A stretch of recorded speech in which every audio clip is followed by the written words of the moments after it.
Bienvenidas nuevamente a este curso de la gracia precioso que el Señor nos ha regalado. Esta es la 7ª clase y se llama Los obstáculos para recibir la gracia de Dios. Ya vimos lo que era la amargura, la falta de perdón, y hoy vamos a empezar a ver lo que sí es el perdón. El poder limpiador del perdón. Los que perdonan son los que deciden y eligen perdonar. El perdón es una decisión de la persona. Elegimos perdonar. No hay nada automático, no intencional o casual en el perdón. Es una elección, un acto voluntario. Cada persona decide que quiere perdonar. Los que eligen perdonar son los que deciden dejar atrás el resentimiento.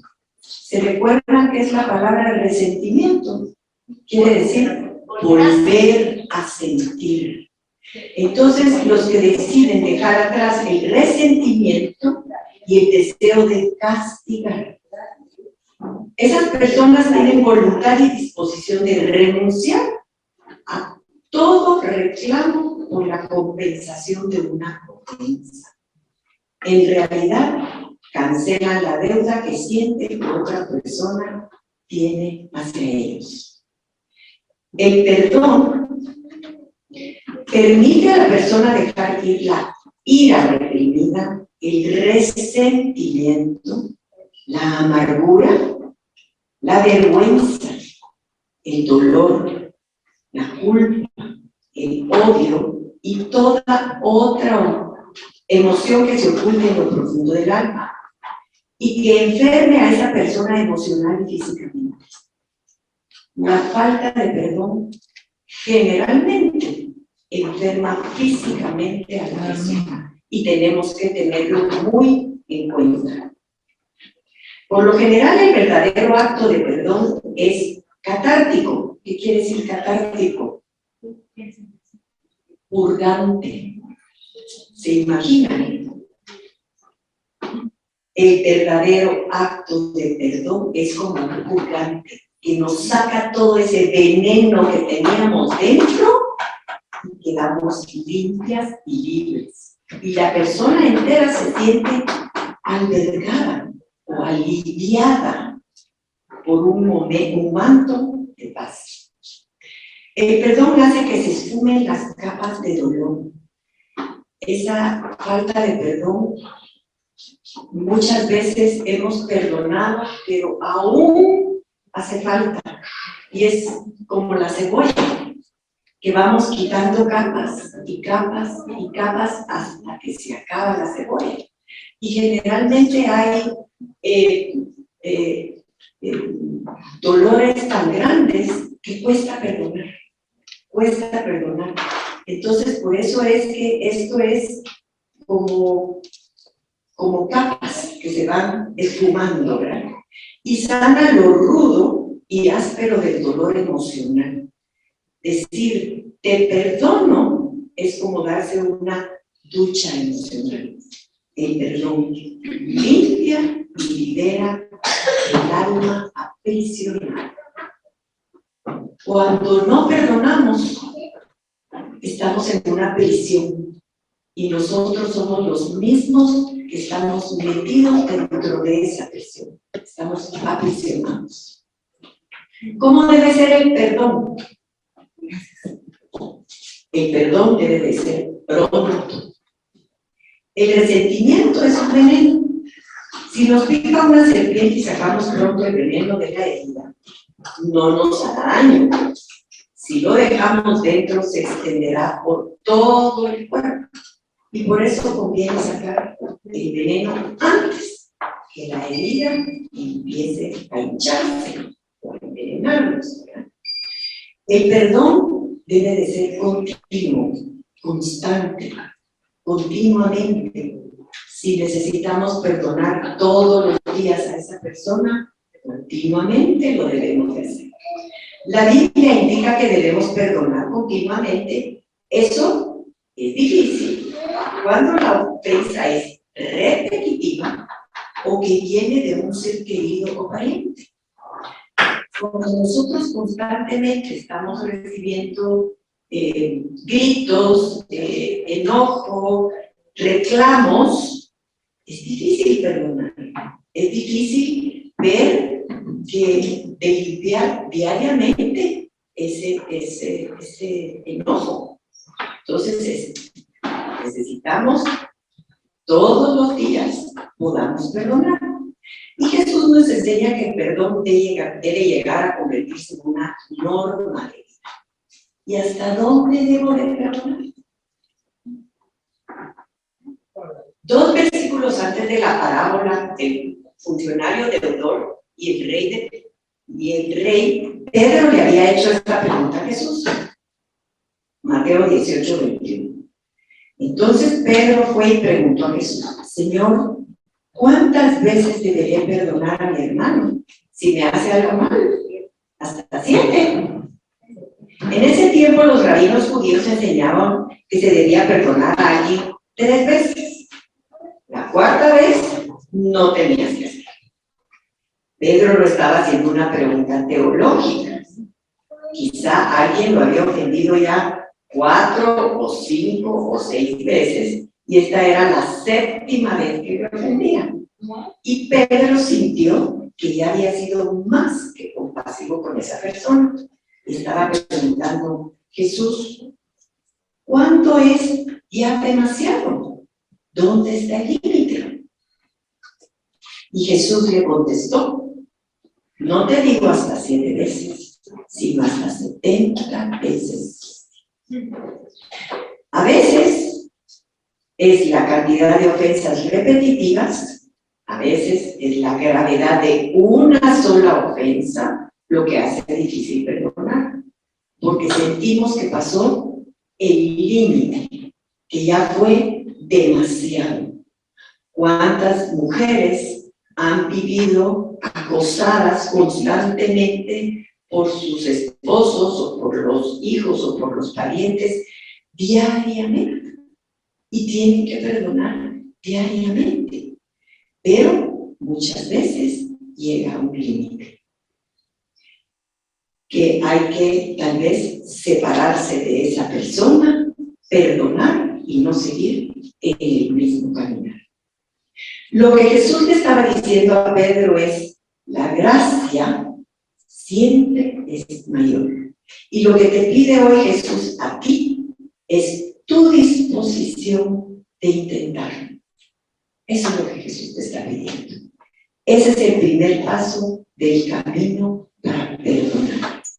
Y ese camino será más fácil si en vez de pensar en lo que nos han hecho, pensamos intencionalmente en la gracia que sí hemos recibido de Dios. Eso es más importante. Perdonar es confiar en Dios. Dios sabe perfectamente lo que sucedió. Dios estaba ahí cuando sucedió. Y Dios también fue ofendido cuando el ofensor te ofendió. Sabemos que Dios es un Dios justo, es un Dios verdadero, es un Dios fiel para los que confiamos en Él. Y si Él mira la ofensa que te están haciendo, Él va a ser ese juez justo para que tú puedas salir de ese lugar, de esa ofensa que te están haciendo. Dios es el que juzgará al ofensor, no nosotros. Dios es el único que tiene la capacidad y la autoridad de juzgar rectamente a todos. En Corintios 4, 3, 5 nos dice, 1 Corintios 4, 3, 5: ¿me tiene sin cuidado que me juzguen ustedes o un tribunal humano? Ni siquiera yo mismo me juzgo. Hasta donde yo sé, no he hecho nada malo. Pero no por eso soy inocente. El Señor es quien me juzga. Por eso les aconsejo que no juzguen antes de tiempo. Esperen a que el Señor venga. Él iluminará todo lo que esté en la oscuridad y descubrirá las intenciones del corazón. En ese momento, Dios dará a cada uno la alabanza que se merezca. Me llama mucho la atención que dice, no juzguen antes de tiempo. Muchas veces, en vez de bajar la guardia y pensar en lo que vamos a decir, reaccionamos en vez de actuar. Y eso es que estamos juzgando antes de tiempo. A Dios le corresponde el derecho de hacer justicia y de castigar. No nos corresponde a nosotros vengarnos ni castigar. Si nos rehusamos a perdonar, nos volvemos jueces de los demás, de las personas, de las situaciones, ¿sí? Nos volvemos jueces. ¿Cuántos no estamos juzgando las situaciones que están pasando ahorita? Todos estamos juzgando. Que si por qué hizo, que si por qué no hizo, que si volvió, que si el pasado, que si el presente, que qué va a pasar en el futuro. Todos, lamentablemente, juzgamos. Si nos rehusamos a perdonar, nos volvemos jueces de otras personas y usurpamos el lugar de Dios que Él ha reservado para servir. Dios nos cuida, nos responde y sacará algún bien para nosotros de lo que ha sucedido. Si me da tiempo, les doy mi testimonio. Segunda de Timoteo 4, 16, 17 nos dice, en mi primera defensa ante las autoridades, nadie me ayudó, todos me abandonaron. Espero que Dios no se lo tome en cuenta, pero el Señor sí me ayudó y me dio fuerzas. Sabemos que Dios dispone todas las cosas para el bien de quienes lo aman, a los cuales Él ha llamado de acuerdo con su propósito. Me llama la atención en esta lectura de Segunda de Timoteo que dice, nadie me ayudó cuando me enfrenté. Y muchas veces así nos ponemos. Nos decimos, pobrecita yo, nadie me pudo ayudar. Pero aquí dice, el Señor sí me ayudó y me dio las fuerzas. Y en eso es en lo que nosotros tenemos que confiar. En las promesas del Señor que nos da en su palabra, en todo lo que Él nos asiste, nos ayuda, en tener esa fe de que si necesito perdonar, Él es el que me va a dar las fuerzas para ayudar. El perdón debe marcar un punto final. No podemos regresar el tiempo. Lo que pasó ayer ya pasó.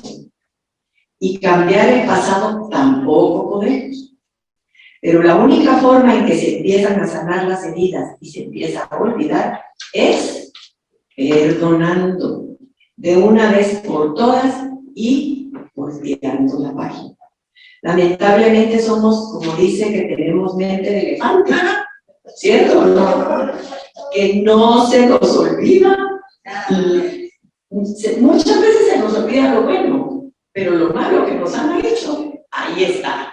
Entonces, tenemos que dejar de tener esa mente de elefantes, ¿verdad? Y volver a la página.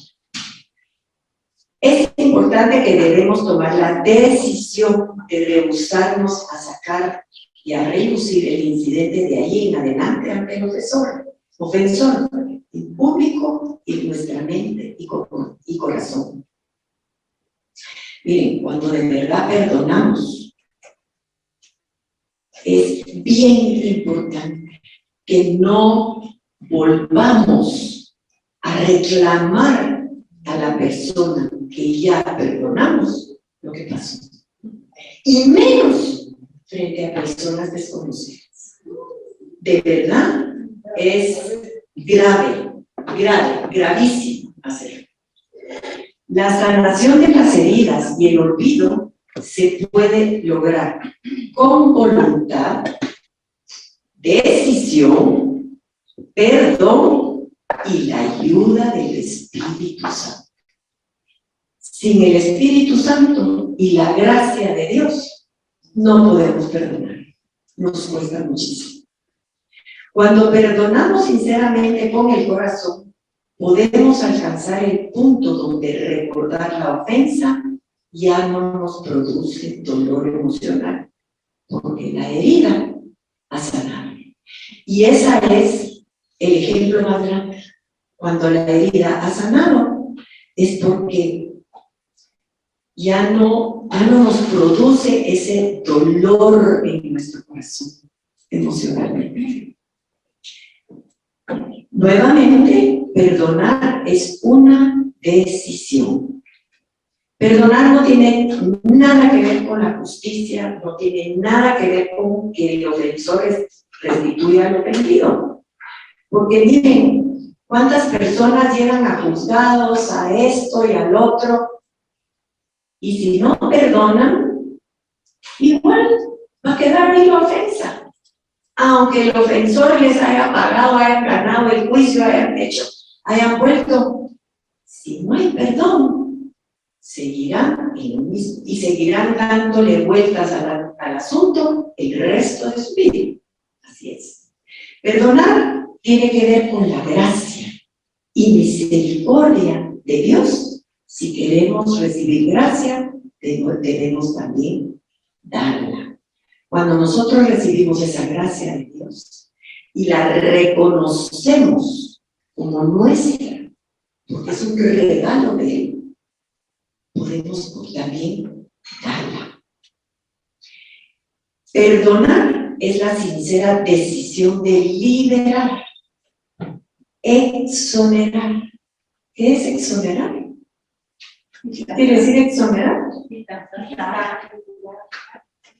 O dispensar al ofensor que nos hirió de cualquier compromiso u obligación incurrida con nosotros cuando cometió el hecho y no exigirle ninguna compensación por el mal que nos hizo.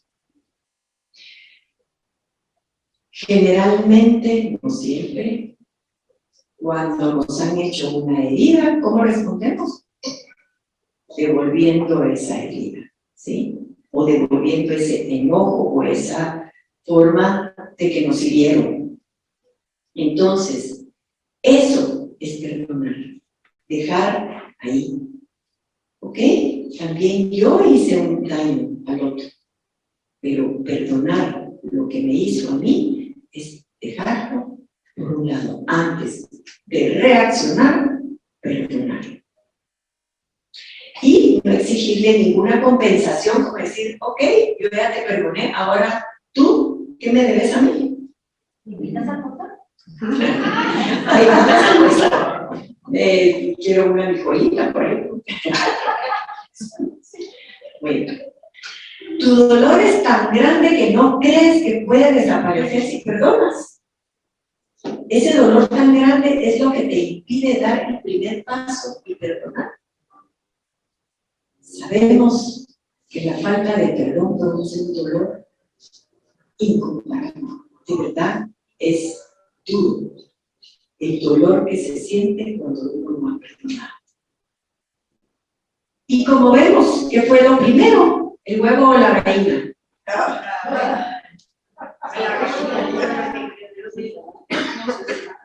No se sabe.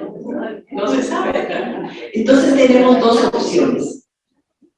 Si sigues con tu resentimiento y desconfianza dudando si el dolor impide perdonar o el perdón sana las heridas, y nunca saldrás de ese dilema como el del huevo o la gallina. Y mientras tanto, el veneno seguirá corroyendo tu alma, porque de verdad no hay para dónde muestra si seguimos con ese resentimiento.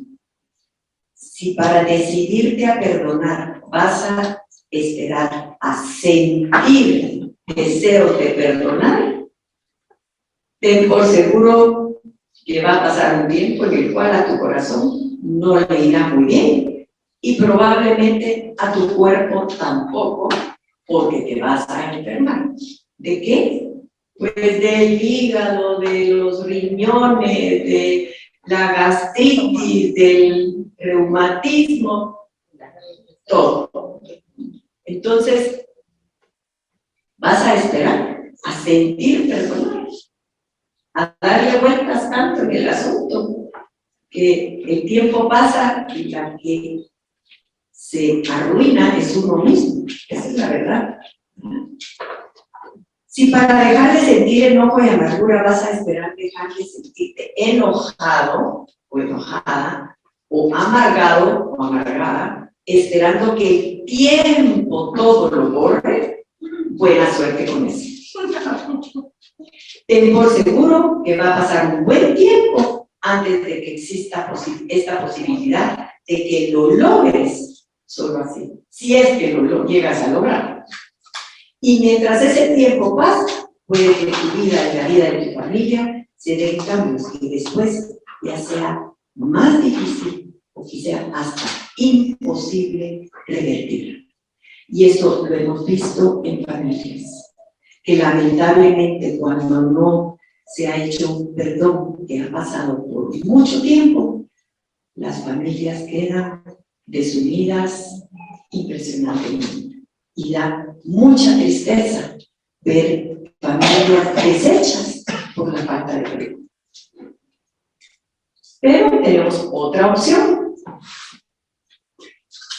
Si tienes fe en la gracia de Dios, que la gracia de Dios es infinita, y te decides a dar el primer paso para perdonar, confiando en que el perdón sanará tu herida, verás que Dios lo mira.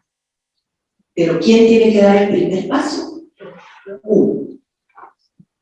Cuando decides entregar tu dolor a Dios y perdonar, Dios te quita de encima la carga del dolor. Y no solo la carga del dolor emocional o sentimental, sino la carga del dolor corporal también. El Señor te sana.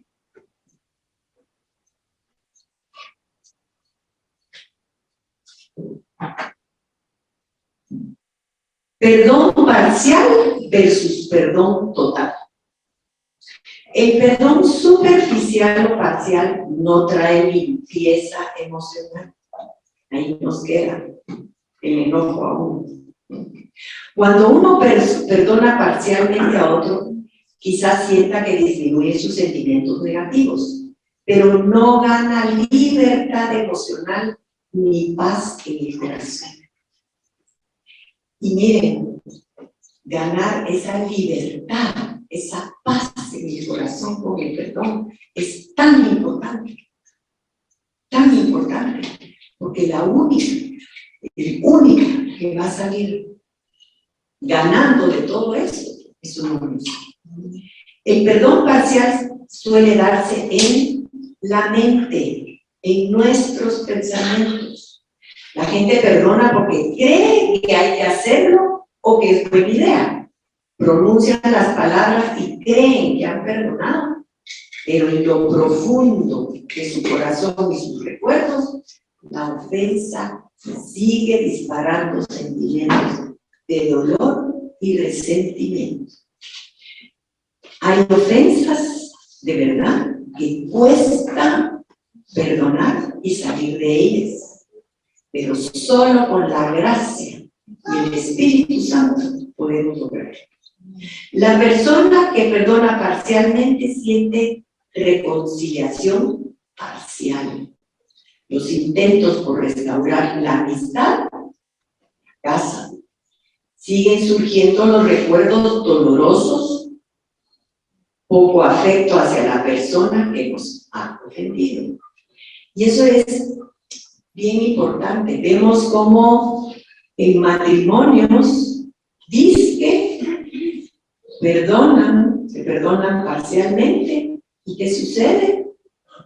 Ponen un muro de hielo entre ellos y siguen viviendo juntos, pero ya no están juntos. Ya no es una vida matrimonial, ya no es una vida de amor, de servicio, de dar, sino te doy porque es mi obligación y se acabó, ¿no? Eso es un perdón parcial, pero el corazón sigue herido. El perdón pleno, por el contrario, permite la libertad total de todo sentimiento negativo que sintiéramos hacia el ofensor. Este tipo de perdón es limpiador y catártico, como les comenté antes. Eso nos da, ese perdón real, nos da esa libertad de poder vivir en paz conmigo mismo y con los demás. El perdón genuino produce emociones sanadoras, amor, profunda paz en la mente y el corazón y genuino gozo. Nos trae nuevamente alegría a nuestra vida. No se puede perdonar con indecisión. Si no estamos decididas, no hay perdón. No se puede perdonar a medias. No se puede pretender perdonar y simultáneamente seguir manteniendo algo de resentimiento por ahí. Eso no es perdón. Recordemos que la raíz de amargura empieza con la semilla de la falta de perdón y crece al regarla y abonarla con el resentimiento y solo se arranca con el perdón completo. Esa raíz de amargura que si nosotros seguimos dándole vida a esa amargura, nuestra vida va a ser un fracaso total. Si no perdonamos por completo y mantenemos resentimiento, es como si con una mano sacáramos parte de las raíces de la amargura y con la otra siguiéramos regando y abonando. Con una pequeña raíz que quede, crecerá de nuevo esa amargura. Jamás hemos de perder de vista el hecho de que el perdón es cuestión de voluntad, de decisión. Finalmente, el perdón es un acto de fuerza. Algunas personas lo ven como una debilidad, ¿sí? Ay, es que, ¿cómo vas a perdonar a esa persona que te hizo tanto daño? Eso es sentirse indigno, débil. Eso no lo debes de hacer. El único que se daña es a uno mismo no perdonando. Nada está más lejos de la verdad. Hace falta poca fortaleza interior para albergar ira, resentimiento u odio. Pero hace falta mucho coraje para dejar de lado la ira y buscar la paz. Algunas de las personas más fuertes han hablado sobre la necesidad de perdonar. Mahatma Gandhi dijo: el débil no puede perdonar jamás. El perdón es atributo de los fuertes. ¿Quién nos da la fuerza para perdonar? El Espíritu Santo. ¿Cierto? El Espíritu Santo, Dios, su sabiduría, es el único que nos da la fuerza para perdonar. La raíz de amargura hay que arrancarla con fuerza y con las dos manos, no solo con una o con un dedito, perdonando por completo y de una vez por todas. Las consecuencias de no perdonar. Si eliges no perdonar a alguien, les garantizo que sus emociones tóxicas, fatales de resentimiento y odio, seguirán envenenando su sistema de maneras tan peligrosas como si se le diera un poco de veneno cada día. Y no sufrirá solamente su cuerpo, sino también su mente, su espíritu y su bienestar emocional en general. Me llama muchísimo la atención algunas personas que nunca han perdonado y están tan amargadas que no tienen amistades, porque la gente que se acerca a ellas huye de la amargura de esa persona. Entonces, es básico el poder perdonar. Al no perdonar realmente se está lastimando uno a sí mismo. La falta de perdón rara vez herirá a la persona que le ha ofendido. La mayoría de las personas a las que no está dispuesto a perdonar ni siquiera se enteran de que usted está molesto con ellos. Muchas personas son tan poco educadas que ni siquiera se enteran de que han ofendido a los demás. Muchas veces hemos sentido una herida, una ofensa, y el que nos ofendió ni cuenta se dio. ¿Por qué? Porque no lo hizo con mala intención, no lo hizo tratando de ofendernos, pero traemos tantas cosas del pasado, tantas heridas, que una cosita nos puede ofender. Y ahí es donde tenemos que pedir al Espíritu Santo que venga a terminar de sanar todas esas heridas para poder dejar el pasado atrás y dejarnos de ofender, como decimos, por pendejadas.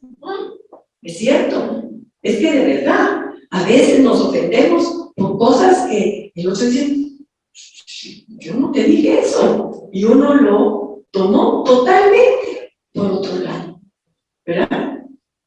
La mayoría de las personas a las que no está dispuesto a perdonar ni siquiera se enteran de que usted está molesto con ellos.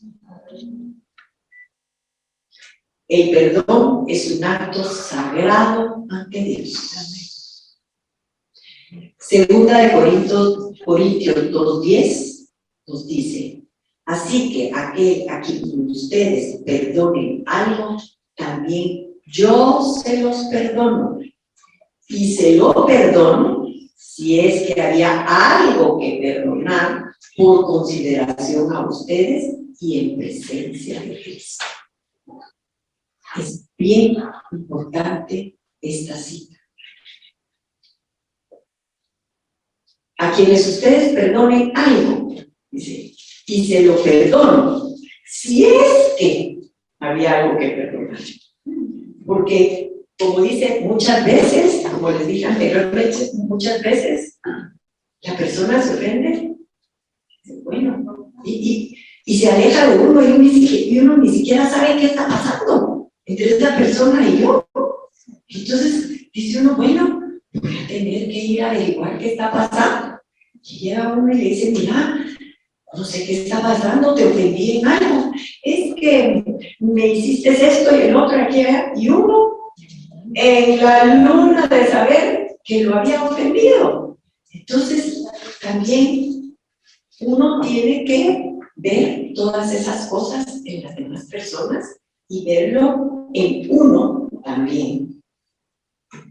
No necesitamos estar frente al ofensor para perdonar. Eso es bien importante.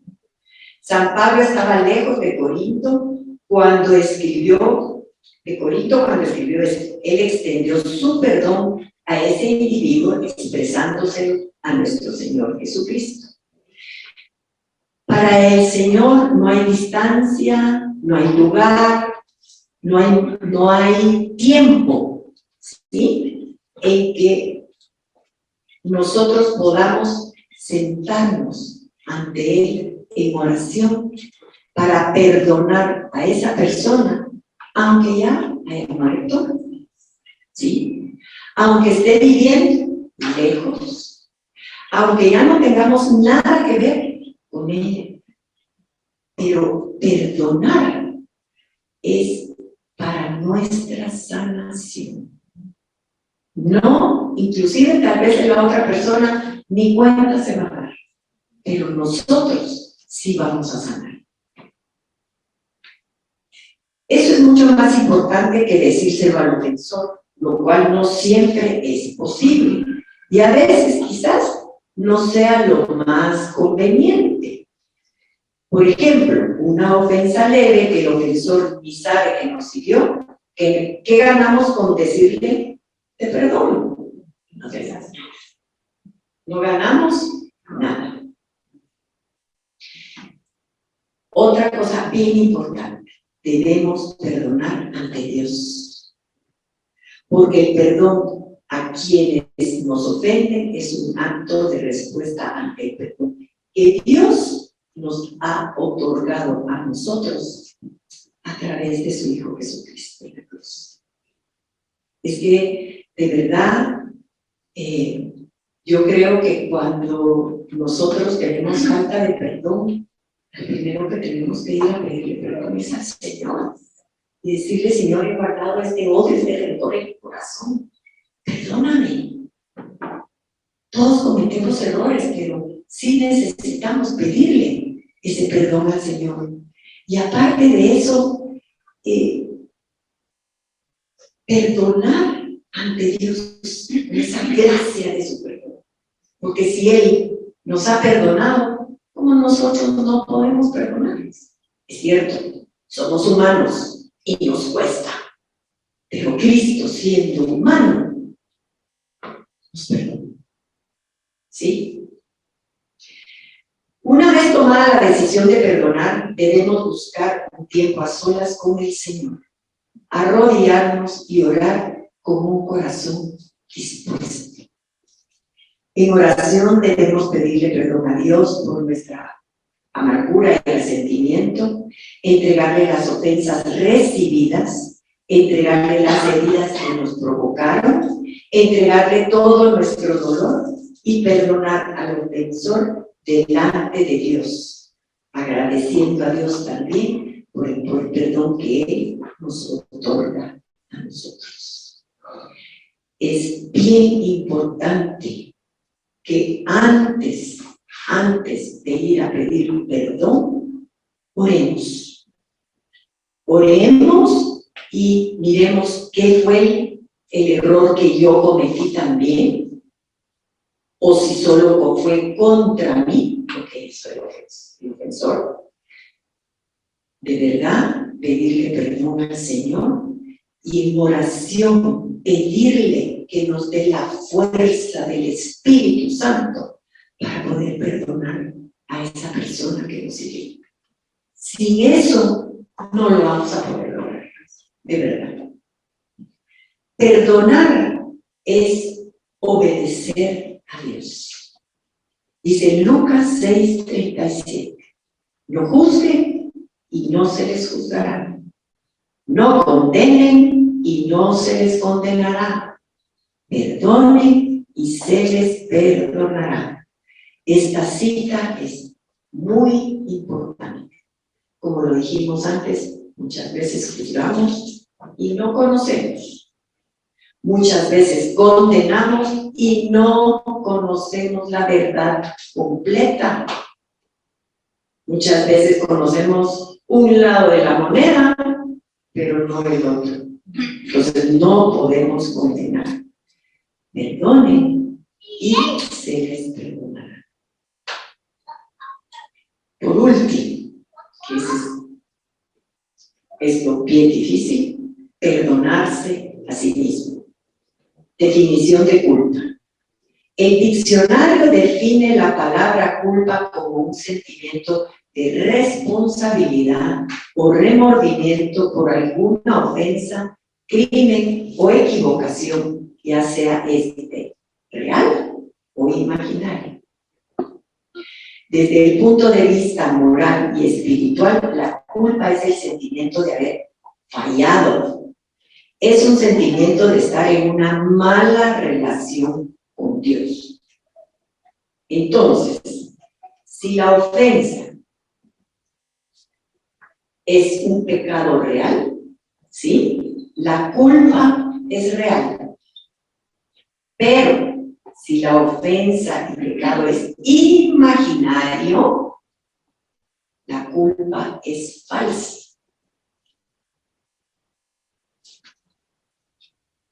Hemos sentido culpa en situaciones como esta, cuando sin razón ni motivo nos acusan por la muerte o la desgracia de alguien, o sin que nos acusen nos sentimos responsables. Muchas veces es que ¿por qué no cuidaste suficiente a tu mamá o a tu papá? Por culpa tuya se murió. No es cierto, no es cierto.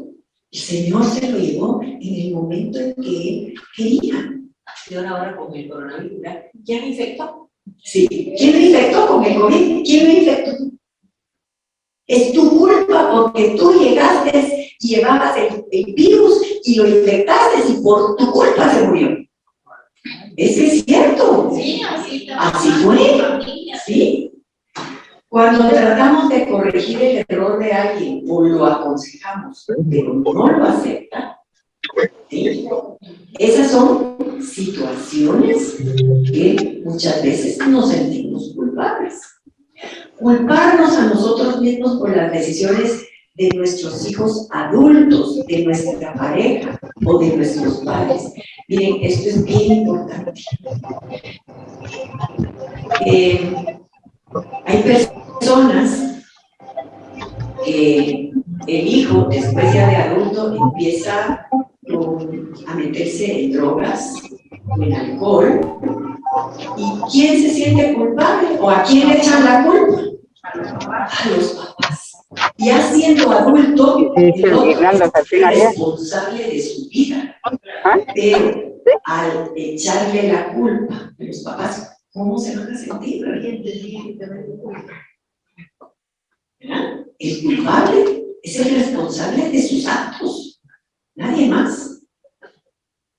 Alguien muere o nos abandona y sentir que no lo tratamos como deberíamos haberlo hecho. Eso ya se los dice. Recordar cosas del pasado que hicimos mal o que no hicimos. Recordar pecados que ya fueron perdonados por Jesús. Sentir que Dios nunca nos perdonará. Sentir que Dios nunca olvidará los errores del pasado. Esas son culpas que no son nuestras, ni las debemos de recibir. Yo les decía ayer en la plática que muchas veces de niños todos nos peleamos con los hermanos, ¿cierto? Todos. ¿Y qué pasaba? La mamá o el papá era, es que es tu culpa porque tú siempre haces esto, es tu culpa porque no sé qué, y es tu culpa. Y esa culpa quedó grabada en nuestro corazón. Esa palabra decir es tu culpa es pésima.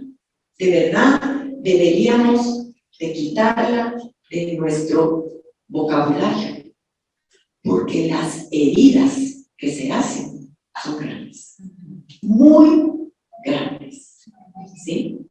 Entonces, tratemos de no culpar a la gente si no conocemos la verdad exacta. Y la verdad exacta, el único que la va a saber siempre es Dios. Sentimos angustia, ansiedad, depresión y no sentimos comunión con Dios, pues tenemos su juicio. Dios es un Dios justo, bueno, verdadero, misericordioso, bondadoso, todo amor. La gracia de Dios, o sea, producida por el pecado, la culpa real, esos son los tipos de culpa real. Producida por el pecado, hay una culpa real que podemos llevar a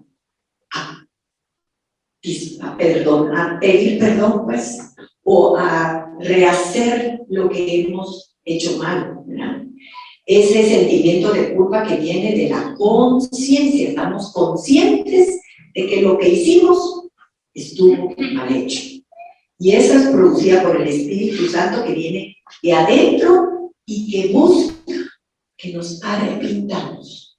Es bien importante que si nosotros hemos cometido un error, nosotros conscientemente nos arrepintamos. Y la otra es, la otro tipo de culpa, es la que sentimos sin haber pecado o después de haber confesado los pecados a Dios. Esa es una culpa falsa. Nos da una condenación que no es lo que debería de ser, porque eso nos lo está diciendo nuestra mente, nuestros pensamientos, no nuestra conciencia. Y esto es producida por Satanás. ¿Por qué? Porque él nos pone estas tentaciones. No debemos de recibirlas. Viene de afuera y solo nos causa remordimiento. ¿De dónde viene la culpa falsa? El nombre, diablo. Viene del griego diabolos, que significa acusador, difamador o calumniador. ¿Sí? Nos acusa a esta culpa falsa. Ese es el mentiroso, el diablo, el tentador. Es padre y autor de las mentiras. Sus armas son las acusaciones con las que pretende producir culpabilidad y vergüenza en nosotros. En Apocalipsis 12, 9, 11,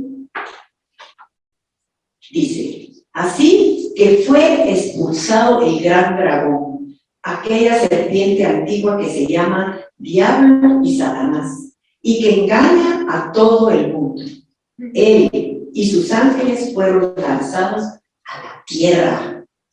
Entonces oí una fuerte voz en el cielo que decía: ya llegó la salvación, el poder y el reino de nuestro Dios y la autoridad de su Mesías, porque ha sido expulsado el acusador de nuestros hermanos, el que día y noche los acusaba delante de nuestro Dios. Nuestros hermanos lo han vencido con la sangre derramada del Cordero y con el mensaje que ellos proclamaron. No tuvieron miedo de perder la vida, sino que estuvieron dispuestos a morir.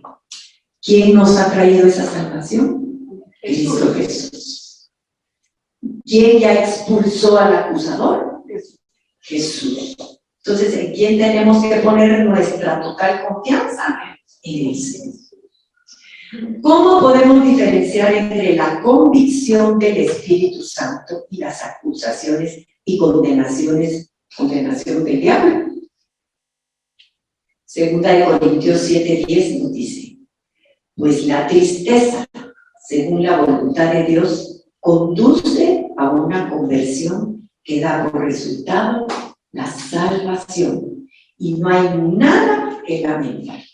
Pero la tristeza del mundo produce la muerte. La condenación produce remordimiento, incredulidad, desesperación, amargura, rebelión contra Dios, y no hay un alivio. La convicción de estar en la gracia de Dios y en el amor de Dios produce arrepentimiento, y al pedir perdón a Dios con fe obtenemos alivio y esperanza. Obtenemos sanación del cuerpo, del alma, del espíritu y de todo lo que somos. ¿Para qué? Para poder vivir esa vida que Dios nos ha regalado y vivirla en el presente, en el hoy. Aquí, hoy estoy feliz, contenta, agradecida con Dios. ¿Por qué? Porque nos ha dado ese alivio y esperanza. Ahora, veamos las consecuencias de la culpa. La culpa le roba el efecto de gratitud al perdón y a las gracias de Dios. La culpa ata al pasado, haciendo perder las bendiciones del presente. La culpa hace que veamos los errores más grandes de lo que en realidad son, ¿se imaginan? La culpa no le permite aprender de sus errores. Esto es bien importante, porque si nosotros estamos culpando, no aprendemos de nuestros errores. Y si nos estamos culpando a nosotros mismos, tampoco aprendemos de nuestros errores. Es de doble vía. La culpa no le permite decidir eficazmente. La culpa hace que aprenda a disculparse con excusas. Es que, discúlpame, pero es que fíjate que como me pasó esto y esto y el otro, yo no pude hacer esto. No. Es aceptar mi error para poderme disculpar correctamente. La peor de las consecuencias de la culpa es que nos hace sordos a la voz del Espíritu Santo y sensibles a la voz de Satanás. Entonces tenemos que tener mucho cuidado con esto. La culpa hace sentir indigno de la gracia de Dios a un cristiano y Satanás le ayuda a creerlo. La culpa es el instrumento más poderoso que el enemigo tiene para hacer que nunca crezcas espiritualmente. Es impresionante. ¿Cómo se soluciona la culpa falsa? Enfrentando la mentira de Satanás con la verdad de Dios. ¿Cómo? Enfrentando ¿a quién? A Satanás. Romanos 8:1-2 nos dice, así pues, ahora ya no hay ninguna condenación para los que están unidos a Cristo Jesús. Porque la ley del Espíritu que da vida en Cristo Jesús te liberó de la ley del pecado y de la muerte. La guerra que libramos es creer que Dios nos ha perdonado y resistir la condenación que Dios. Somos justificados por la fe y de ninguna otra manera. No podemos obtener la justificación de Cristo por obras. Necesitamos el perdón, su gracia. Si no pecaste, la culpa que sientes es una mentira del enemigo. Si pecaste, pero te arrepentiste y pediste perdón, Dios dice en su palabra que te perdona, quita tu pecado, tu culpa y nunca más se acuerda de ellos ni de tu pasado. Como dice, tira tus pecados al fondo del mar. Hebreos 10, 15, 18 nos dice, el Espíritu Santo nos lo confirma al decir, la alianza que haré con ellos después de aquellos días será esta, dice el Señor. Pondré mis leyes en su corazón y las escribiré en su mente. Y no me acordaré más de sus pecados y maldades. Así pues, cuando los pecados han sido perdonados, ya no hay necesidad de más ofrendas por el pecado. ¿Por qué?